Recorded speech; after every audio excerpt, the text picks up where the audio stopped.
अब हम आते हैं रेलवे के बारे में। आप जानते हैं और बताने की ज़रूरत नहीं है कि पूरे देश में करोड़ों युवा परीक्षा की तैयारी करते हैं। साल भर की रेलवे की वैकेंसी आएगी, बहुत मुश्किल से आती है। आपको याद होगा कि हमने कई महीनों तक रेलवे सीरीज़ चलाई थी, तब जाकर 2019 में वैकेंसी आई 1,46,000 नौकरियों की। आपको बताते हुए ये हर्ष का हश्र हो रहा है, हिंदी में समझिए कि परीक्षा के भी 1 साल से ज़्यादा समय हो गए हैं, वैकेंसी आए हुए 2.5 साल हो गए हैं, मगर loco pilot, assistant loco pilot की बहाली, ज्वाइनिंग की प्रक्रिया अभी तक पूरी नहीं हुई है। रेलवे के लोग कहते हैं कि कोरोना के कारण नहीं देरी हो रही है। कोरोना तो मार्च से शुरू हुआ है भारत में, आधिकारिक रूप से 24 मार्च से। तो नौजवान परेशान हैं। एनटीपीसी एक होता है रेलवे में, नॉन टेक्निकल परीक्षा, उसके भी फॉर्म भरे, परीक्षा गायब हो गई। अब जब उन नौजवानों को ये बताया जा रहा है, और पहली बार, ये बहुत अच्छी बात है रेलवे की तरफ से कि पहली बार रेलवे ने पारदर्शिता दिखाई है और नई भर्तियों पर प्रतिबंध लगा दिया है। और इस साल Indian railway medical services, Indian railway personal services में कोई भर्ती नहीं होगी। ये ज़रूर कहा गया है कि जो पहले भर्तियां निकली हैं उन पर असर नहीं पड़ेगा, लेकिन उनकी वैकेंसी ही पूरी नहीं हो रही है, ज्वाइनिंग ही नहीं हो रही है। आप रेल मंत्री के ट्विटर हैंडल पर जाके देखिए तो लोको पायलट और असिस्टेंट लोको पायलट, ये zone, Bhopal zone, Gorakhpur zone, Mumbai zone, मार लड़के तमाम उस पर शिकायतें कर रहे हैं, पर कोई सुनने वाला है नहीं। उनकी अब लगता है भी नहीं है कि रेलवे की कोई अब सुनेगा। कारण यह है कि रेलवे की कमाई खराब हो गई है, कम हो गई है, हालत खस्ता हो गई है।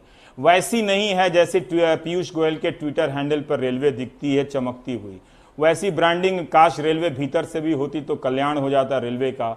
ये एक बड़ा सवाल है, क्योंकि रेलवे सरकारी क्षेत्र में सबसे अधिक नौकरी देने वाली संस्था है। अब अगर ये संस्था नौकरियां देने के अवसरों को संकुचित करने लगे तो सोचिए कि इस देश के युवाओं का भविष्य एक ही चीज बचा सकता है, वो है व्हाट्सएप यूनिवर्सिटी में सप्लाई किया जाने वाला मीम और वीडियो। इसकी पूर्ति अगर बढ़ा दी जाए, प्रोपेगेंडा गोदी मीडिया के जरिए बढ़ा दिया जाए, प्रोपेगेंडा की बड़ा ही हम विश्व गुरु टाइप बन रहे हैं, रोजगार की चिंता मत करो, तो भारत के बेरोजगारों को सुकून मिलता है। उन्हीं के लिए आगे की ये सूचना बता रहा हूं कि 68,000 जो रेलवे ने बताया है कि नॉन सेफ्टी कैटेगरी में भर्ती बची हुई है, इसकी समीक्षा की जा रही है। बताइए, अगर ये पोस्ट खत्म कर दिए गए तो इतनी संभावनाएं भारत के नौजवानों की बंद हो जाएंगी। वो ज्यादा समय लगता है व्हाट्सएप मीम में बिताने वाले हैं, 67,000। फिर 2 साल में जितने भी पदों का सृजन किया गया है उनकी समीक्षा हो, ये नए आदेश दिए गए हैं।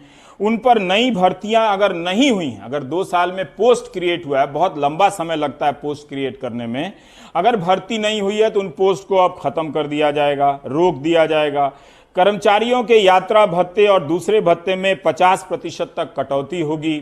अब इसको लेके मुझी को मेल लिखेंगे जिनमें से ज्यादातर लोग मुझे गाली देते रहते हैं। तो इन सारे लोगों को इसका मतलब है ज्यादा से ज्यादा मीम की सप्लाई किए जाने की, व्हाट्सएप मीम की 50% तक कटौती होगी। यानी रेलवे के कर्मचारियों का भीतर से हाल बुरा है। आउटसोर्सिंग स्टाफ में कटौती की जाएगी। अब देखिए, ज्यादातर अब नौकरियां रेलवे में जो हैं वो आउटसोर्सिंग के जरिए हैं। अगर इनकी कटौती की जाने लगी तो किस मात्रा में रेलवे बेरोजगार पैदा करेगी ये हम कभी नहीं जान पाएंगे, क्योंकि हमारे यहां कितने बेरोजगार हुए ये बताने की आधिकारिक व्यवस्था नहीं है। लेकिन बहुत सारी चीजें भारत में पॉजिटिव हैं, वो जानकर खुश रहने की जरूरत है। यह भी कहा गया है कि किसी फाइल को भेजने के लिए स्टाफ के साथ मत भेजिए, ऑनलाइन भेजिए, ताकि वो भी खर्चा बच जाए और यानी स्टाफ बच जाए, स्टाफ की जरूरत ना हो, उसे चलता किया जा सके।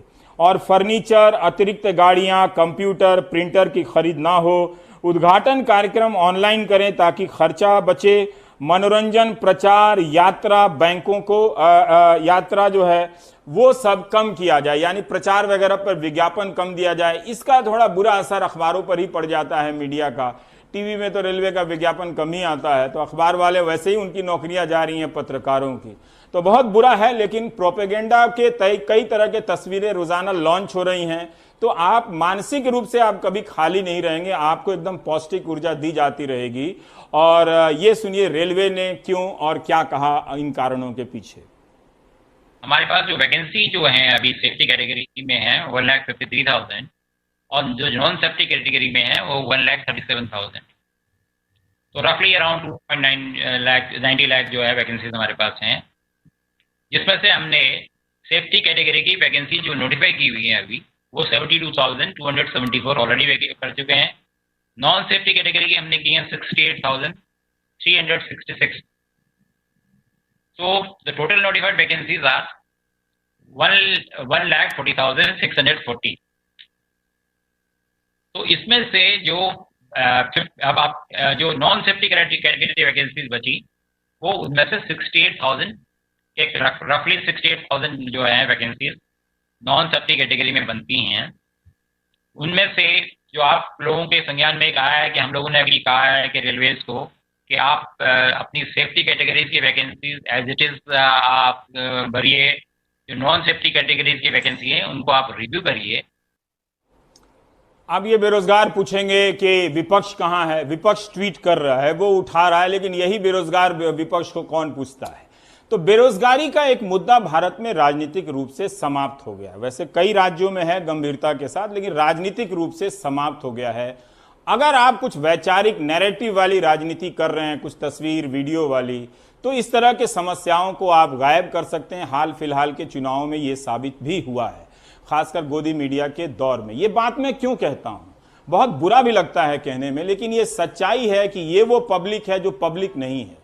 जनता ने ही जनता के होने का अस्तित्व समाप्त कर दिया है। इसीलिए किसी भी प्रश्न का जवाब नहीं आता है, किसी भी आंदोलन पे जवाब नहीं आता। आपने कब सुना कि मंत्रियों ने बुलाकर प्रतिनिधियों से बात की है, ये आंदोलन हुआ है। अब कोल इंडिया के लोग जो 3 लाख लोग हैं, अब मैं तो नहीं कहता कि सब कोई गोदी मीडिया में बह गए होंगे या व्हाट्सएप यूनिवर्सिटी में, लेकिन जो बह गए थे वही बताएं कि क्या उन्होंने नहीं देखा था कि 6 साल में मीडिया समाप्त हो गया। मीडिया जन सरोकार के मुद्दों को नहीं उठाता है। अब जब उनकी बारी आई है तो फिर वो मीडिया को क्यों कोस रहे हैं कि मीडिया उनका नहीं दिखा रहा है। क्या आपको लगता है, पता भी है कि 3 दिनों के लिए कोल इंडिया में जो प्राइवेटाइजेशन हुआ है उसको लेकर 3 लाख कर्मचारी आंदोलन कर रहे हैं?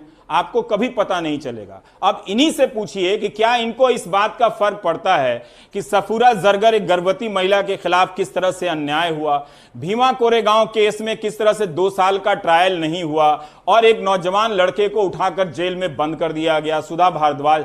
तो क्या इन लोगों को इन संवैधानिक सिस्टम के मसले का कोई फर्क पड़ता है, जो ये शिकायत कर रहे हैं कि मीडिया को कोई फर्क नहीं पड़ता?